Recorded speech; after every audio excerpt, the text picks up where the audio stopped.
Good afternoon. My name is Andreas Bock. I'm editor-in-chief of the European press network Eurotopics. We want to present this network to you under the headline of Leaving the National Filter Bubble in times of Trump and Brexit and populism, populist tendencies. We are experiencing times of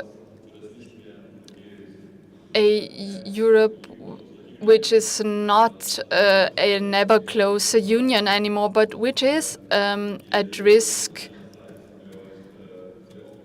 We are living in times of a transformation of media, an increasingly important role of social media, Facebook.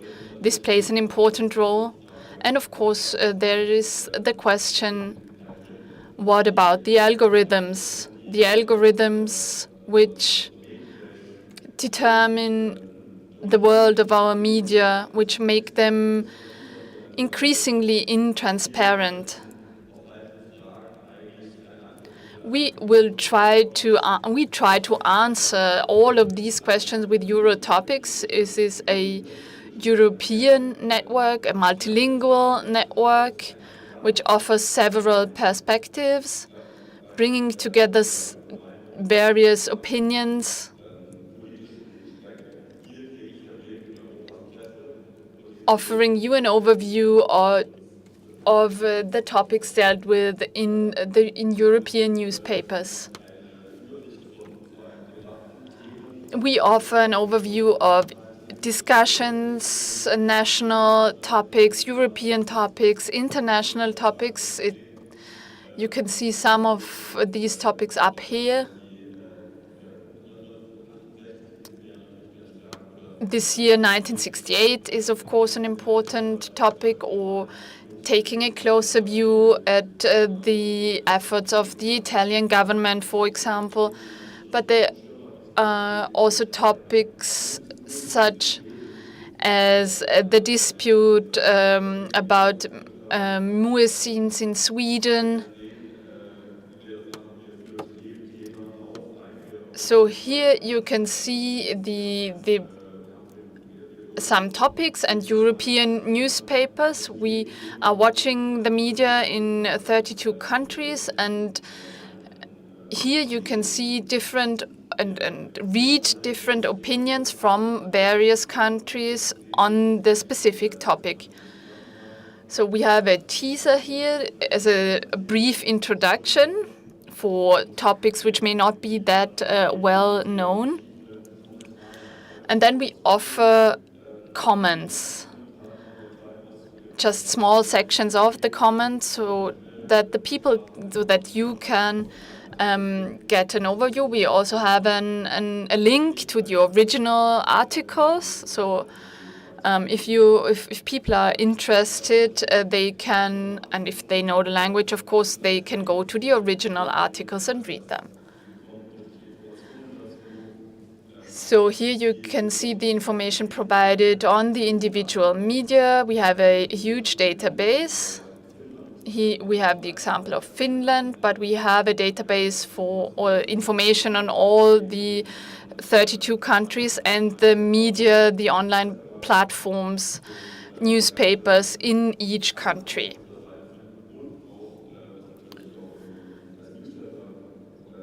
We also have a newsletter in German, English, French, Turkish, and Russian. So it is not only for the German-speaking countries or English-speaking countries or French readers, but also in these other language groups. And what is of special interest, or may be of special interest for you, will be explained by Christina Lee. And I want to talk just for a minute about some of the reasons why we think that Eurotopics is not just a useful or an interesting tool, but it could also be somewhat essential or critical for people in the journalistic field. And the reason for that is that there's a few trends going on which could really be combated by having a daily press review that offers what we offer. One of the first problems, and we've probably all experienced that, where we read a stereotype about our own country and roll our eyes and go, people don't get it. But in an age of raising nationalism and xenophobia and populism, it actually becomes very critical to resist the urge to do lazy national stereotypes. And one of the issues that makes that possible is having the idea that everyone from one country thinks, believes, acts the same way. And if you read opinion pieces, rather than just reading the news, this gives you the opportunity to really see some nuance involved in other countries' media systems. It shows a sense of humor, it shows frustrations, anger, even happiness and other kinds of emotions that are not visible just in the dry sort of everyday news channels. We could see how important that would have been in the past during, for example, the austerity crisis in Greece, where the stereotypes in Germany, in German newspapers that were portrayed about Greeks and vice versa in Greece towards Germany, ended up creating a very one-sided and combative debate format. But if people had been reading what the opinion pieces were saying, they would have seen that actually Germans had a wide array of opinions on the crisis and vice versa for Greece. So that's one important aspect of it. Another important aspect is the ability to look into countries where press freedom is actually under threat. We now have versions in Turkish and in Russian, and these are countries where many people in the world believe that there is no difference of opinion or that there's so much propaganda that the media can't be trusted. We can combat these stereotypes as well by showing that even in countries where there is press freedom under threat, there's still a wide variety of opinions available. Similarly, it's possible for people in those countries to read what's being said about their own countries and what kind of news is going on in their language in the rest of Europe. So that's the first reason why we think Eurotopics has something special for journalists. A second reason is that it has probably not escaped your attention that so many news stories nowadays have a sort of necessary international dimension to them. Cross-border journalism is on the rise. Issues like the Panama Papers, the migration crisis, practically any story nowadays requires you to also have an overview of things that are happening in other countries in order to understand it. Reading a daily opinion piece review like we offer also gives you the opportunity to find out about scandals, companies, individuals that may pop up in your own stories, and had you not read about those other countries, it may have been impossible for you to tell a more complete, a more accurate, and a more interesting story. A final issue is that it's really important to be able to identify trends in journalism. For example, had you been reading Eurotopics, you would have seen a couple years ago that the use of social media to fight back against sexual harassment by women was already a big topic in Germany several years ago in the Aufschrei-Debatte. That has now come again into the international sphere. But another example might be looking at the Balkans, where for years people have been discussing a memorial culture, statues of war heroes or war criminals that create a national memory that is contentious. The same issue has now reached the United States, where Confederate statues are being heavily debated and have created quite a lot of issues. And it may just be a matter of time until in Central Europe we're also reconsidering the men sitting on horses in the middle of every city on statues, and seeing what happens with those as well. So for those reasons, we think it could be very important and useful for you to read Eurotopics, to combat national stereotypes, to identify important trends, and to be able to see the international dimensions of the stories that you're writing within your own countries. And now let's hear a little bit more about how Eurotopics is made. Okay, danke Tina. Mein Name ist Tom Gebhardt, ich bin der Spanien-Korrespondent. My name is Tom Gebhardt. I'm the correspondent in Spain, and if you receive the newsletter every day, then I am the person offering you an insight into Spanish media landscape. So I'm the person looking at the comments, at the leaders of the Spanish media, and decide what might be of interest for other opinion leaders, for other journalists. So what might be interesting for people in French, in Hungary, in Greece, and so on. What we have already heard is that Eurotopics is a project to create a European public. We could say that there is a crisis, that a renationalization is taking place in politics, and this is of course also reflected in the media. But maybe there's another trend, an opposite trend in the media. Europe is discussing summits and crises, the migration crisis, a financial crisis, and so on. But at the same time, there are national topics which actually would be of interest to all of us, such as the Me Too discussion, tourism, Venice, Amsterdam, Palma de Mallorca, and the tourists there. So these are discussions taking place in various countries. This also holds true for discussions about new companies such as Uber and so on. And these discussions are there in various countries in different languages.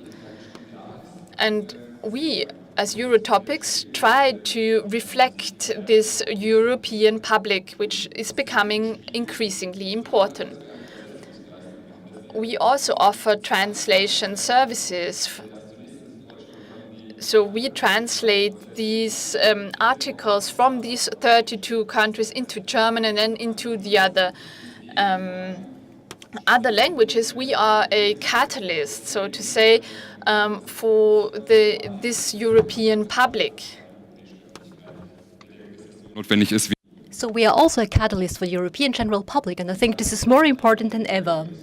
We talked a lot about fake news, about algorithms and Facebook, so to speak. We constitute the opposite. We are a network made up of 50 people of flesh and blood, getting up early in the morning, sipping their coffee, starting to work, all of them journalists speaking many languages.